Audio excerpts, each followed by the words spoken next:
Welcome into Seahawks Today. I am your host, Will Ortner, and we've been taking some shots, Seahawks Nation. All the 12s, Sam Darnold, and, well, frankly, a lot of the Seattle Seahawks players, they've been taking some shots from the national media saying that we were a fraudulent team, saying that we aren't as good as we supposedly were thought to be. This was a team that isn't as strong as people might have thought 2-3 weeks ago. I mean, shoot, I was looking high and low, and I could not find a single national media member to come to the support of the Seattle Seahawks until I found Old Reliable. I went to my main guy. I went to the number one Will Ortner favorite listen, and that, of course, is the great, the wonderful, I'm not going to tell you just quite yet because I need to ask you to please join the Noti gang here on Seahawks Today. You don't want to miss any videos that we've got coming out here on the channel, and the best way to make sure that you don't miss any of those videos is that you go in, click that bell icon, turn those notifications on, and you will get notified the minute that a video drops on the channel. This is the guy that I'm talking about, my number one man. I've been listening to him in the car back when he was doing TV in Portland, Oregon, and doing radio before ESPN came in and picked him up. Colin Cowherd. He always knows when to come in and support the boys and support the Seattle Seahawks. A lot of people were saying that this Seahawks team was fraudulent and not as good as they supposed to be or were supposed to be. Cowherd's had a little bit of a different take on it. Cowherd said this on his radio show, The Herd. Seattle's a young team, and young teams can often struggle to find an identity. The Seahawks don't. Darnold strangely fits them perfectly. Darnold, even with 4 picks, feels like the perfect fit for the young, youthful, little more mistake-prone Seahawks. This is huge for the Seattle Seahawks because, while they are young, they don't make a lot of mistakes multiple times. Cowherd's not the only person who saw that. In the Seahawks' 3 losses, he goes on, they had multiple giveaways, and they're still all one-possession losses. That is a huge point to make sure that we emphasize in this game because I completely agree with Cowherd. The Seahawks do have a strong identity, and they continue to fight back. They are a gritty, grind-it-out, old-school type of football team, built through the defense, built off an ability or this ability to never, ever, ever give up. A constant fight through, almost like a military style of background. It's almost like this team is built in this guy's image. And that's your head coach. You brought in Mike Macdonald to be similar to Pete in the sense that, yes, he is a player's coach, but you brought him in to build a strong defense, to build a culture that was a little less lackadaisical. Don't get me wrong, I love the Pete Carroll era, but he let the players be themselves. Mike Macdonald doesn't care how you act as long as you come in and you work your butt off for him every single day, and you can see that for this team. I think what's most important, too, though, is when you look at the stats for this Seahawks group. Aside from Ernest Jones, who is playing the middle linebacker position, he is going to have more tackles than most. That's just how that position works. There is not really one player that stands above the crowd. They are all doing massively important work and getting the dividends for that. Tyrice Knight, that's a guy who was the starting linebacker at one point, gets benched for Drake Thomas. Well, he comes back anyways. It doesn't matter. Once he gets his opportunities again, he's your leading tackler against the Arizona Cardinals. He's flying around making big plays, forcing 2 fumbles that led to touchdowns for the defense. Coby Bryant, he was an afterthought. Maybe not an afterthought, but he's the second safety in that crew. Julian Love's supposed to be the guy. Well, Julian Love goes down. Coby Bryant steps up, makes big plays, forces a fumble last week against the Rams. Drake Thomas, a guy that there were people thinking that he was going to get cut all the way down to roster cut days after your training camp was done.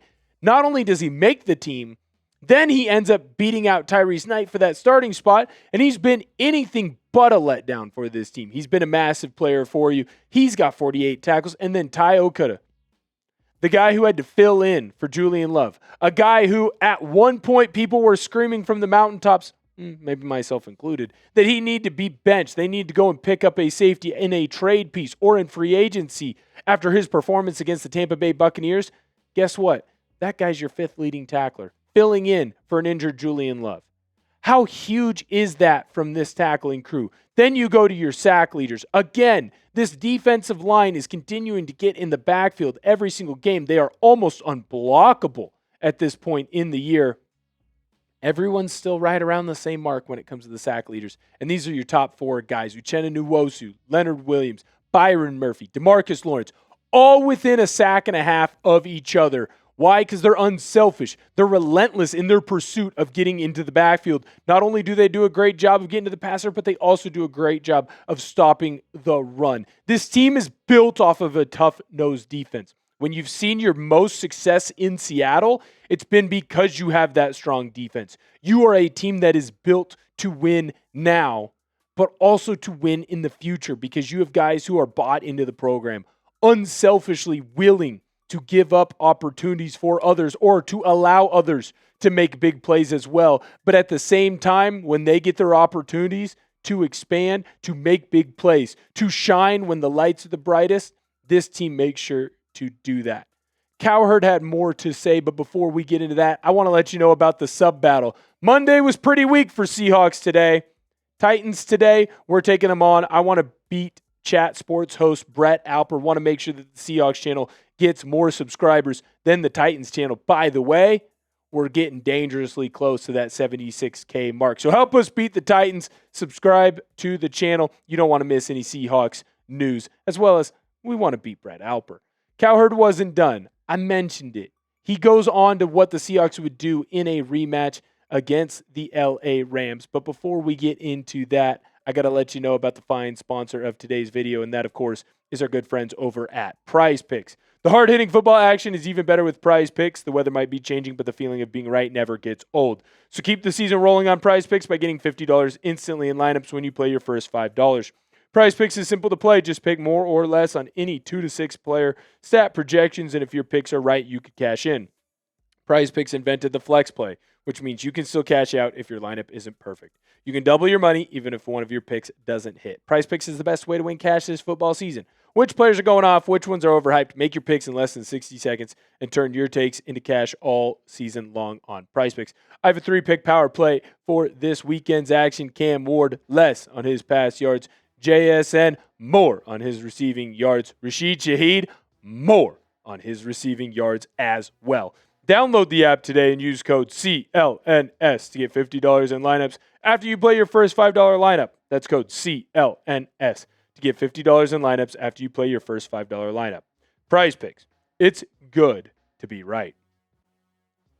Cowherd loves the Seahawks in a rematch with the Rams, and I could not agree with him more. I think that if you look at the fine stats, you really comb through what this game was, you're going to see that the Seahawks wasted a lot of opportunities. Here's what Cowherd had to say on his show. You get into the octagon with the Seahawks and they're just bringing massive athleticism. Yeah, that's a clear point of emphasis for the Seahawks. And they're going to make mistakes, and they're going to come at you 100 miles an hour. Again, if Stafford threw 4 picks, the Rams would lose ugly. Could not agree more, sir. Seattle throws 4 on the road, gets the ball kicked down to the 1-inch line, and still almost wins it. Seattle has just so much athleticism, and it's a wildly dynamic team to watch. The last team I want to play in the playoffs would be Seattle. You'd better be prepared for a fight. At this point, man, I could not agree more with Cowherd. You threw 4 interceptions on the road. You fought back. And despite all adversity, some of which was self-inflicted, all the interceptions, the punt down to the 1-yard line, you still had your kicker kicking the football, albeit a 61-yarder, as time expired with a chance to win that football game.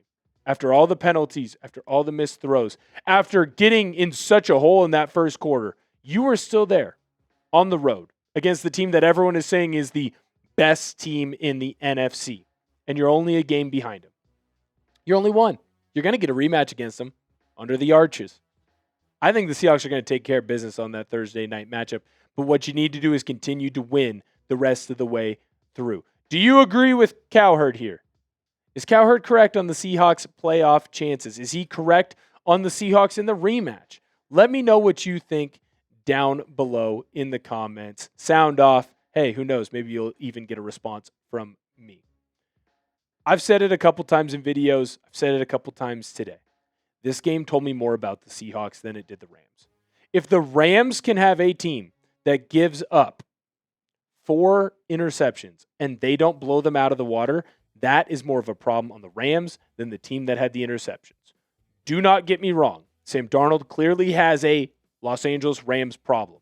I don't know how Clint Kubiak, I don't know how Mike McDonald is going to be able to calm him down. My best guess would be run the football a little bit more. But if the Seahawks can get through the Rams, I really like Sam Darnold and I really like this team. Those one-possession games got to start coming back your way more and more, and I think they will for the Seahawks. So I warn you now, jump off the bandwagon at your own risk. There were plenty of people that jumped on, that joined us, that said, hey, this Seahawks team, they are special. They can win a lot of football games. And then one game didn't go the right way for you, and people jumped off. They said, Seahawks aren't as good as they once were. It's all a lie. Sam Darnold isn't special. You're wrong. Cowherd's right. Hopefully I'm right. This Seahawks team, they can win a lot of football games. In fact, I think they can win multiple playoff games as well. Who knows? Maybe we'll be even partying at the end of February. Make sure that you join the crew, subscribe to the channel, and turn those notifications on. Make sure that you get that bell rung if you want to make sure that you don't miss any Seattle Seahawks football content. Subscribe, ring the bell, and you'll make sure to catch all of our videos. Thank you guys so much. I'll catch you guys next time.